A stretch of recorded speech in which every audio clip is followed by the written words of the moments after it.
Everyone knows the names of America's old money: the Vanderbilts, the Rockefellers, the Astors. In Philadelphia, it was families like the Biddles and the Drexels who ruled society. They lived in mansions on Society Hill. They would not let anyone into their clubs who did not have the right last name. But while the white aristocracy was busy excluding everyone, another aristocracy was rising right under their noses: a black aristocracy. In the 1840s, decades before slavery ended in the South, a secret society of black families in Philadelphia was amassing fortunes that rivaled the white elite. They lived in mansions with English butlers. They sent their children to private schools in Paris. They owned the catering empires that fed the white upper class. They were called the Old Philadelphians of color, and for nearly 50 years, they operated a parallel universe of wealth and privilege that history has almost completely erased. They had their own 400 list, their own debutante balls, their own rules. They were so exclusive that even other wealthy black people were often denied entry. This is the story of James Forten, Robert Purvis, and the dynasties that proved black wealth was not just possible in the 19th century. It was powerful, and it was dangerous. If you enjoy stories about the hidden side of American wealth, consider subscribing. We explore the fortunes that textbooks tried to forget.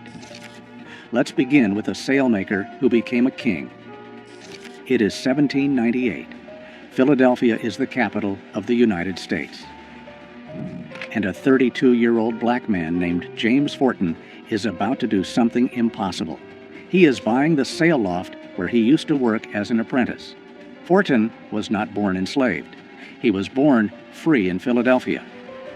But freedom did not mean equality. Most black men in the city worked as day laborers or servants. Forten was different. He invented a device to handle heavy sails on ships, and it revolutionized the industry. Within 10 years, Forten was not just a business owner.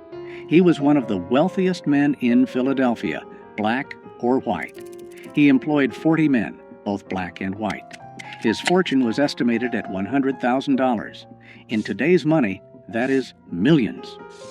But Forten did not just hoard cash. He built a dynasty. He bought a 3-story mansion on Lombard Street.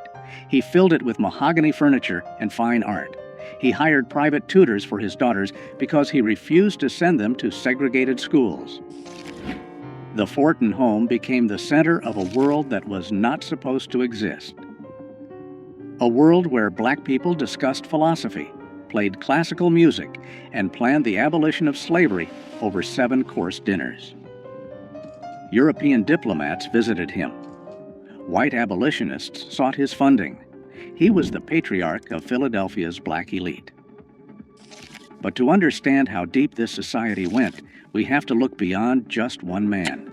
We have to look at the industry they conquered. By 1830, a class system had solidified in black Philadelphia that mirrored the white aristocracy. They called themselves the representative colored citizens. At the top were families with old money, wealth generated before 1820. The leaders were a new kind of king, the caterer kings. This sounds like a service job today, but in the 19th century, black caterers were the moguls of the food industry. They were the celebrity chefs and event planners of their era. Men like Robert Bogle and Peter Augustin did not just serve food, they controlled the social calendar of white Philadelphia. If the Biddles or the Whartons wanted to throw a ball, they had to hire Bogle. He owned the china, the silver, and the linens. He controlled the staff. Peter Augustin came from Haiti and brought French culinary techniques that dazzled American society. He invested his profits into real estate, buying buildings in the heart of the city. These families created a monopoly. They did not just work for white wealth, they leveraged it. They took the money from white society parties and funneled it back into black institutions. They built the churches, they funded the schools, and they intermarried. A Forten married a Purvis. A Minton married a Bogle. They created a closed loop of wealth that protected them from the racism outside their doors. They were the invisible backbone of the city's economy. The financial power of this group was staggering. By 1837, the black community in Philadelphia held $250,000 in real estate. By 1847, that number had quadrupled. They organized their own census because the U.S. government refused to accurately count their wealth. They wanted proof. They formed literary societies like the Gilbert Lyceum, where talking about slavery was forbidden, not because they did not care, but because they wanted a space to discuss art, science, and literature without being defined by their oppression. They were constructing a reality where they were simply aristocrats. Robert Purvis, Fortin's son-in-law, took this lifestyle to its absolute peak. He was the son of a white cotton merchant and a free woman of color. He inherited a massive fortune. He looked white. He could have moved to Europe and lived as a white aristocrat. Instead, he stayed in Philadelphia and declared himself black. He built a country estate called Byberry. It had prize-winning livestock, rare gardens, and a library filled with first editions. It also had a secret trapdoor in the floor. While Purvis lived like a lord, he was also the president of the Underground Railroad. His mansion was a station for escaping slaves. This was the paradox of the black elite. They lived in luxury that rivaled the white upper class, but their lives were constantly in danger because of the color of their skin. In 1838, that danger arrived at their front door. May 17, 1838, Philadelphia. The city is tense. Abolitionists have just built Pennsylvania Hall, a grand building dedicated to free speech and ending slavery. James Fortin helped fund it. The black elite saw it as their symbol of progress, but the white working class saw it as a threat. A mob of thousands gathered outside. They were not just angry about slavery. They were angry about black wealth. They saw black men like Fortin and Purvis walking the streets in silk suits, while white immigrants struggled to find work. The resentment boiled over. The mob burned Pennsylvania Hall to the ground only 3 days after it opened. Then they turned toward the black neighborhoods. They did not go after the poor. They went after the rich. They targeted the mansions. They targeted the businesses.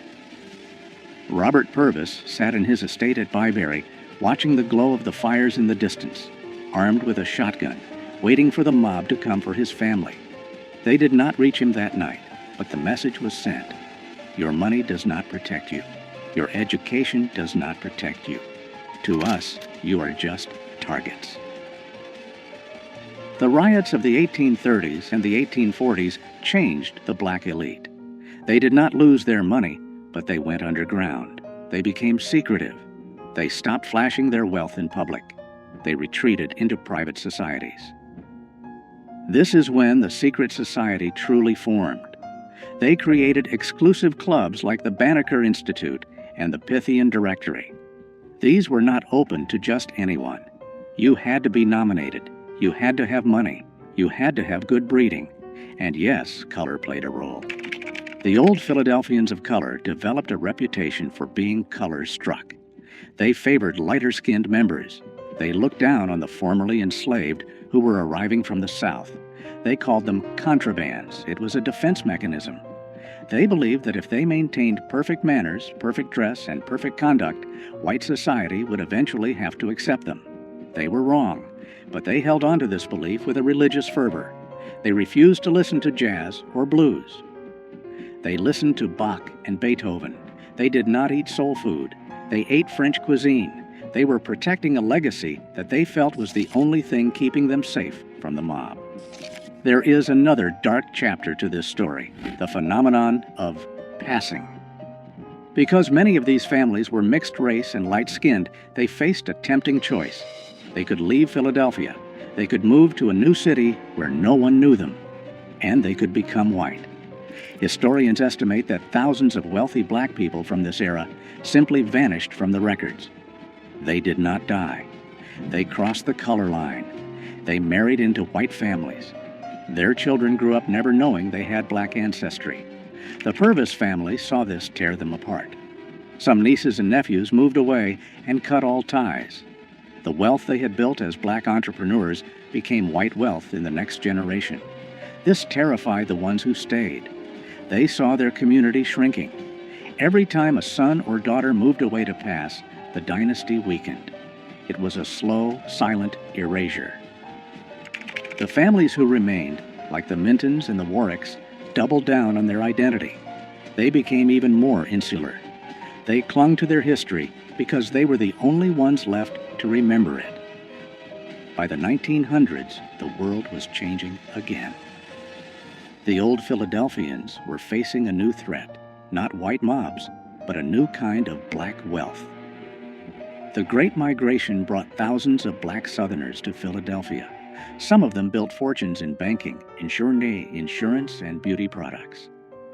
There was Madam C.J. Walker and the bankers of Durham. This was new money. It was loud. It was proud. It did not care about French tutors or debutante balls. The Old Philadelphians turned their noses up at it. They refused to let these new millionaires into their social circles, and that was their fatal mistake.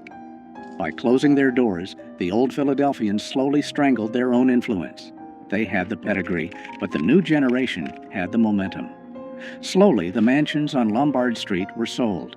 The catering empires were replaced by corporate hotels. The families drifted apart. Some moved to Europe. Some passed into white society, choosing to pass and leaving their history behind. Today, if you walk through Society Hill or the older parts of Philadelphia, you will not see statues of James Forten or Robert Purvis. Their mansions are mostly gone or converted into other things. The dynasty did not crash because of a scandal. It faded because it was designed to be secret. They built walls so high to keep the world out that eventually the world forgot they were there. But for 50 years, they proved something that terrified 19th century America. They proved that black excellence was not an anomaly. It was a civilization that thrived in the shadow of the Liberty Bell, building a definition of freedom that the Founding Fathers never intended. The Old Philadelphians are gone, but the foundation they built, the networks, the institutions, the very idea of black aristocracy survives in every black dynasty that followed. They were the first, and they paid the price of being first by being erased.